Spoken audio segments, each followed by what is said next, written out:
بسم اللہ الرحمن الرحیم۔ السلام علیکم دوستو، آج کی ویڈیو میں حضرت اسماعیل علیہ السلام کے زندگی کے چند اہم واقعات اور آپ علیہ السلام کے مناقب بیان کیے جائیں گے، جن کا جاننا ہر مسلمان کے لیے ضروری ہے۔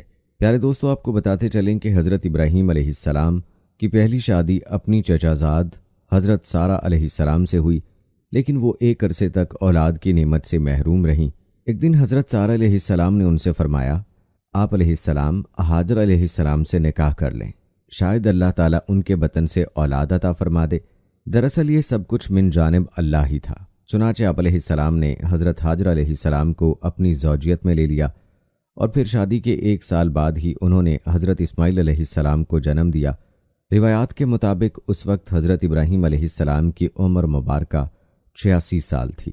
جب حضرت ہاجر علیہ السلام امید سے تھیں تو فرشتے نے آپ علیہ السلام کو لڑکا ہونے کی نوید سنائی اور اسماعیل نام رکھنے کو کہا۔ دوستو، بیٹے کی پیدائش پر حضرت ابراہیم علیہ السلام نے حکم کے مطابق ان کا نام اسماعیل رکھا۔ ابھی بیٹے کی پیدائش پر خوشیوں کا بھرپور اظہار بھی نہ کر پائے تھے کہ انہیں ایک بڑی آزمائش سے گزرنا پڑا۔ وہ بحکم الہی نومولود لخت جگر اور فرما بردار بیوی کو ملک شام سے ہزاروں میل دور ایک ایسی وادی میں چھوڑ آئے کہ جہاں میلوں تک پانی تھا، نہ چرند پرند اور آدم تھا، نہ آدمزاد۔ ذرا سوچئے، وادی فران کے سنگلاخ کالے پہاڑوں کے درمیان تپتے صحرا کے ایک بوڑھے درخت کے نیچے اللہ کی ایک نیک اور برگزیدہ بندی اپنے نومولود معصوم بیٹے کے ساتھ چند روز سے قیام پذیر ہیں، جو زاد راہ ساتھ تھا ختم ہو چکا۔ ماں بیٹا بھوک پیاس سے بے حال ہیں۔ ماں کو اپنی تو فکر نہیں، لیکن بھوکے پیاسے بچے کی بے چینی پر ممتا کی تڑپ فطری امر ہے۔ لیکن اس لکو دک صحرا میں پانی کہاں؟ جوں جوں لخت جگر کی شدت پیاس میں اضافہ ہو رہا تھا، ممتا کی ماری ماں کی بے قراری بھی بڑھتی جا رہی تھی۔ اسی حالت اضطراب میں قریب واقع پہاڑی صفا پر چڑھیں کہ شاید کسی انسان یا پانی کا کوئی نشان مل جائے، لیکن بے سود۔ تڑپتے دل کے ساتھ بھاگتے ہوئے ذرا دور دوسری پہاڑی مروا پر چڑھیں، لیکن بے فائدہ۔ اسی طرح دونوں پہاڑیوں کے درمیان پانی کی تلاش میں 7 چکر مکمل کر لیے۔ ادھر اللہ جل شانہ نے حضرت جبرائیل امین علیہ السلام کے ذریعے شیر خوار اسماعیل علیہ السلام کے قدموں تلے دنیا کے سب سے متبرک اور پاکیزہ پانی کا چشمہ جاری کر کے رہتی دنیا تک کے لیے یہ پیغام دے دیا کہ اللہ پر توکل کرنے والے صابر و شاکر بندوں کو ایسے ہی بیش قیمت انعامات سے نوازا جاتا ہے۔ حضرت عبداللہ بن عباس رضی اللہ تعالی عنہ سے روایت ہے کہ نبی کریم صلی اللہ علیہ وآلہ وسلم نے فرمایا کہ اللہ پاک حضرت اسماعیل علیہ السلام کی والدہ پر رحمت فرمائے، اگر وہ پانی سے چلو نہ بھرتیں اور اسے رکنے کا نہ کہتیں تو وہ ایک بہتا ہوا چشمہ ہوتا۔ یاد رہے کہ آب زمزم غذا بھی ہے اور شفا بھی، دوا ہے اور دعا بھی۔ یوں اللہ تعالیٰ نے نہ صرف ماں بیٹے کے لیے بہترین غذا کا بندوبست کیا، بلکہ تا قیامت مسلمانوں کے فیض یاب ہونے کا وسیلہ بنا دیا۔ دوستو، منشاء الہی کے پیش نظر حضرت ہاجرہ علیہ السلام اپنے صاحبزادے کے ساتھ وہیں رہ رہی تھیں کہ ایک روز عرب کے قبیلے بنو جرہم کے کچھ لوگ پانی کی تلاش میں وہاں پہنچے اور حضرت ہاجرہ علیہ السلام کی اجازت سے وہاں رہائش اختیار کر لی۔ پھر دوسرے قبائل بھی وہاں آ کر آباد ہوئے اور یوں دیکھتے ہی دیکھتے وہ سنسان صحرا دنیا کے سب سے مقدس و متبرک اور عظیم شہر مکہ مکرمہ میں تبدیل ہو گیا۔ اور یہ سب اللہ کے پیارے نبی حضرت اسماعیل علیہ السلام کی برکت سے ہوا کہ جن کی ایڑیوں سے اللہ تعالیٰ نے زمزم کا پانی جاری فرمایا۔ البتہ حضرت ہاجرہ علیہ السلام نے بیٹے کی پرورش اور تعلیم و تربیت پر خصوصی توجہ دی۔ 13 سال کا طویل عرصہ جیسے پلک چپکتے گزر گیا۔ حضرت اسماعیل علیہ السلام مکے کی مقدس فضاؤں میں آب زمزم پی کر اور صبر و شکر کی پے کر عظیم ماں کی آغوش تربیت میں پروان چڑھتے ہوئے بہترین صلاحیتوں کے مالک خوبصورت نوجوان کا روپ دھار چکے تھے کہ ایک دن حضرت ابراہیم علیہ السلام تشریف لائے اور فرمایا، اے بیٹا، میں خواب میں دیکھتا ہوں کہ گویا تمہیں ذبح کر رہا ہوں، تو تم سوچو کہ تمہارا کیا خیال ہے؟ فرما بردار بیٹے نے سر تسلیم خم کرتے ہوئے فرمایا، ابا جان، آپ کو جو حکم ہوا ہے وہی کیجئے، اللہ نے چاہا تو آپ مجھے صابرین میں پائیں گے۔ پیارے دوستو، حضرت اسماعیل علیہ السلام کا یہ سعادت مندانہ جواب دنیا بھر کے بیٹوں کے لیے آداب فرزندی کی ایک شاندار مثال ہے۔ روایات بتاتی ہیں کہ حضرت ابراہیم علیہ السلام نے بیٹے کا جواب سنا تو انہیں سینے سے لگایا اور حضرت حاجر علیہ السلام کے پاس لے آئے۔ فرمایا، اے حاجرہ، آج ہمارے نور نظر کو آپ اپنے ہاتھوں سے تیار کر دیجئے۔ ممتا کے مقدس، شیریں اور انمول جذبوں میں ڈوبی ماں نے اپنے اکلوتے بیٹے کو نئی پوشاک پہنائی، آنکھوں میں سرما، سر میں تیل لگایا اور خوشبو میں رچا بسا کر باپ کے ساتھ باہر جانے کے لیے تیار کر دیا۔ اسی اثناء میں حضرت ابراہیم علیہ السلام بھی ایک تیز دھار چھری کا بندوبست کر چکے تھے۔ پھر بیٹے کو ساتھ لے کر مکے سے باہر مینا کی جانب چل دیے۔ شیطان نے باپ بیٹے کے درمیان ہونے والی گفتگو سن لی تھی۔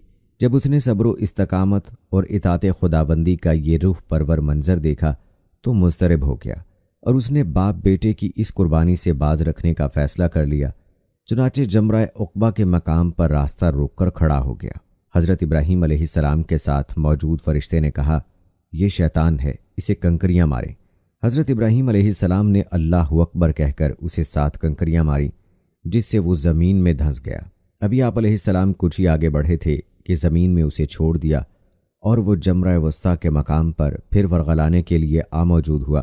حضرت ابراہیم علیہ السلام نے دوبارہ کنکریاں ماری، وہ پھر زمین میں دھنسا، لیکن آپ علیہ السلام کچھ ہی آگے بڑھے تھے کہ وہ جمرہ اولا کے مقام پر موجود تھا۔ حضرت ابراہیم علیہ السلام نے تیسری بار اللہ اکبر کہہ کر کنکریاں ماری تو وہ زمین میں دھنس گیا۔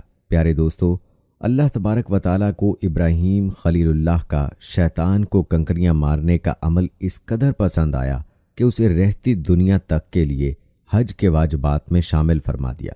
البتہ شیطان اپنی ناکامی پر بڑا پریشان تھا۔ تینوں مرتبہ کی کنکریوں نے اس کے جسم کو زخموں سے چور کر دیا تھا۔ اچانک اسے ایک نئی چال سوجھی اور وہ عورت کا بھیس بدل کر بھاگم بھاگ حضرت حاجر علیہ السلام کی خدمت میں حاضر ہوا اور بولا، اے اسماعیل کی ماں، تمہیں علم ہے کہ ابراہیم علیہ السلام تمہارے لختے جگر کو کہاں لے گئے ہیں؟ حضرت حاجر علیہ السلام نے فرمایا، ہاں، وہ باہر گئے ہیں، شاید کسی دوست سے ملنے گئے ہوں۔ شیطان نے اپنے سر پر ہاتھ مارتے ہوئے کہا، وہ تیرے بیٹے کو ذبح کرنے وادی مینا میں لے گئے ہیں۔ حضرت حاجر علیہ السلام نے حیرت اور تعجب کا اظہار کرتے ہوئے فرمایا، یہ کیسے ممکن ہے کہ ایک شفیق اور مہربان باپ اپنے چہیتے اور اکلوتے بیٹے کو ذبح کر دے؟ اس موقع پر بے ساختہ شیطان کے منہ سے نکلا، وہ یہ سب اللہ کے حکم پر کر رہے ہیں۔ یہ سن کر صبر و شکر اور اطاعت و فرما برداری کی پیکر اللہ کی برگزیدہ بندی نے فرمایا، اگر یہ اللہ تعالیٰ کا حکم ہے تو ایک اسماعیل کیا، اس کے حکم پر 100 اسماعیل قربان ہیں۔ دوستو، روایات بتاتی ہیں کہ شیطان یہاں سے نامراد ہو کر واپس مینا کی جانب پلٹا، لیکن وہاں کا ایمان افروز منظر دیکھ کر اپنے سر پر خاک ڈالنے اور چہرہ پیٹنے پر مجبور ہو گیا۔ وادی مینا کے سیاہ پہاڑ، نیلے شفاف آسمان پر روشن آگ برساتا سورج، فلک پر موجود تسبیح و تہلیل میں مصروف ملائکہ، اللہ کی راہ میں اپنی متاع عزیز کی قربانی کا عقل کو حیران کر دینے والا منظر دیکھنے میں محو تھے۔ مکے سے آنے والی گرم ہوائیں بھی مینا کی فضاؤں میں موجود عبادت و اطاعت، تسلیم و رضا اور صبر و شکر کی ایک عظیم داستان رقم ہوتے دیکھ رہی تھیں۔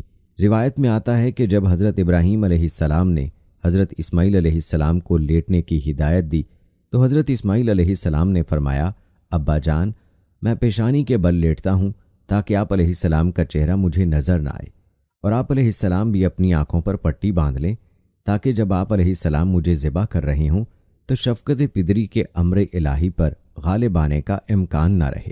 پیارے دوستو، صبر و استقامت کے کوہ گراں والد نے گوشہ جگر کے مشورے پر عمل کیا، اور جب اسماعیل علیہ السلام لیٹ گئے تو تکمیل احکام خداوندی میں تیز دھار چھری کو پوری قوت کے ساتھ لخت جگر کی گردن پر پھیر دیا۔ باپ بیٹے کی اس عظیم قربانی پر قدرت خداوندی جوش میں آئی اور اللہ جل شانہ کے حکم سے حضرت جبرائیل علیہ السلام جنت کے باغات میں پلے سفید رنگ کے خوبصورت میڈھے کو لے کر حاضر ہوئے۔ ابراہیم خلیل اللہ علیہ السلام نے ذبح سے فارغ ہو کر آنکھوں سے پٹی ہٹائی تو حیرت زدہ رہ گئے۔ بیٹے کی جگہ ایک حسین میڈھا ذبح ہوا پڑا تھا، جبکہ اسماعیل علیہ السلام قریب کھڑے مسکرا رہے تھے۔ اسی اثناء میں غیب سے آواز آئی، اے ابراہیم، تم نے اپنا خواب سچا کر دکھایا، بے شک ہم نیکی کرنے والوں کو ایسا ہی بدلہ دیا کرتے ہیں۔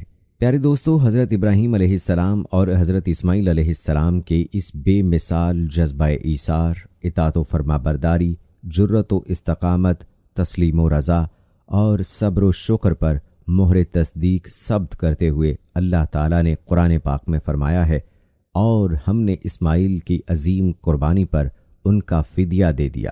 اللہ رب العزت کو اپنے دونوں برگزیدہ اور جلیل القدر بندوں کی یہ ادا اس قدر پسند آئی کہ اسے اطاعت، عبادت اور قربت الہی کا ذریعہ قرار دیتے ہوئے قیامت تک کے لیے جاری فرما دیا۔ پیارے دوستو، روایات میں آتا ہے کہ ابھی اسماعیل علیہ السلام 15 برس ہی کے ہوئے تھے کہ والدہ ماجدہ وفات پا گئیں۔ والدہ کی جدائی کا آپ علیہ السلام کو بڑا صدمہ تھا، اب اکیلے رہ گئے تھے۔ چنانچہ والد کے پاس ملک شام جانے کا ارادہ فرمایا، لیکن قبیلے اور شہر کے لوگوں کو آپ علیہ السلام کی جدائی گوارا نہ تھی، لہٰذا قبیلے والوں نے آپ علیہ السلام کا نکاح امالیک قبیلے کی ایک لڑکی امارہ بنت سعد سے کر دیا۔ ایک مرتبہ حضرت ابراہیم علیہ السلام ملنے کے لیے آئے تو حضرت اسماعیل علیہ السلام گھر پر موجود نہ تھے۔ ان کی اہلیہ کا رویہ انتہائی نامناسب تھا، تو وہ بیٹے کو ان خاتون سے علیحدگی اختیار کرنے کا پیغام دے کر چلے گئے۔ آپ علیہ السلام نے والد کی نصیحت پر عمل کیا۔ پھر قبیلے کے لوگوں نے آپ علیہ السلام کی شادی قبیلہ جرہم کی خاتون سیدہ بنت مزاز سے کر دی۔ حضرت ابراہیم علیہ السلام پھر آئے تو اس بار بھی حضرت اسماعیل علیہ السلام موجود نہ تھے، لیکن ان کی بیوی کی سعادت مندی، شکر گزاری اور فرما برداری کی بنا پر ان سے بہت خوش ہوئے۔ یاد رہے کہ حضرت اسماعیل علیہ السلام نے خانہ کعبہ کی تعمیر کے دوران اپنے والد کے شانہ بشانہ کام کیا۔ آپ علیہ السلام پتھر اور گارا والد کو دیتے جاتے اور وہ انہیں دیوار پر چنتے رہتے۔ روایت میں ہے کہ خانہ کعبہ کی دیواروں میں جو پتھر استعمال ہوا اسے حضرت اسماعیل علیہ السلام نے 5 پہاڑوں سے جمع کیا تھا، جن کے نام کتابوں میں کچھ اس طرح ہیں: طور ہرا، طور زیتہ، طور لبنان، طور سینا اور طور جودی۔ اس طرح حضرت اسماعیل علیہ السلام حضرت جبرائیل علیہ السلام کی نشاندہی پر جبل ابو قیس سے حجر اسود لے کر آئے، جو جنت کا یاقوت ہے۔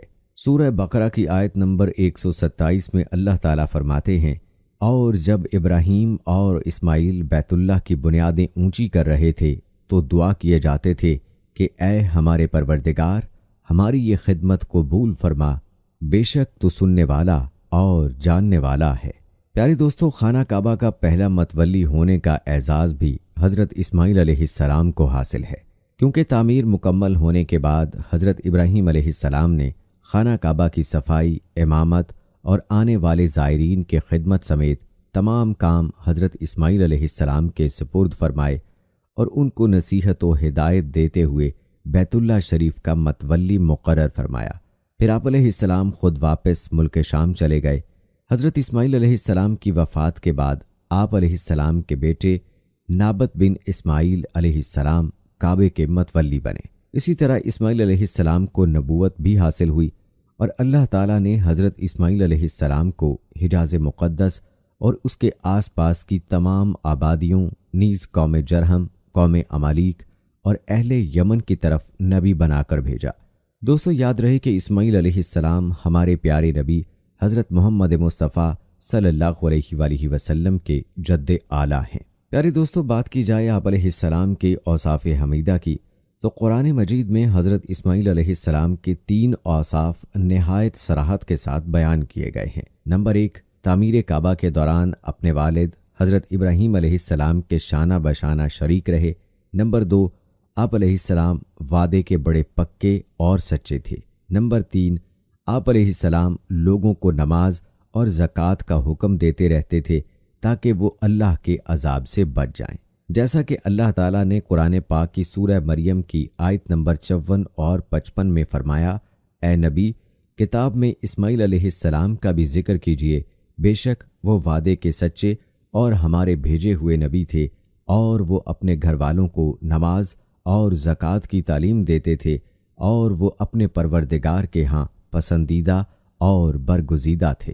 دوستو، جہاں تک بات ہے حضرت اسماعیل علیہ السلام کی اولاد کی، تو آپ علیہ السلام کی دوسری اہلیہ سیدہ بنت مزاز سے آپ علیہ السلام کے 12 لڑکے ہوئے، سب کے سب اپنی قوم کے سردار بنے اور ہر ایک نے الگ الگ بستیاں آباد کیں، ان کی اولاد اتنی کثیر تعداد میں بڑھی کہ حجاز سے نکل کر شام، عراق اور یمن تک پھیل گئی۔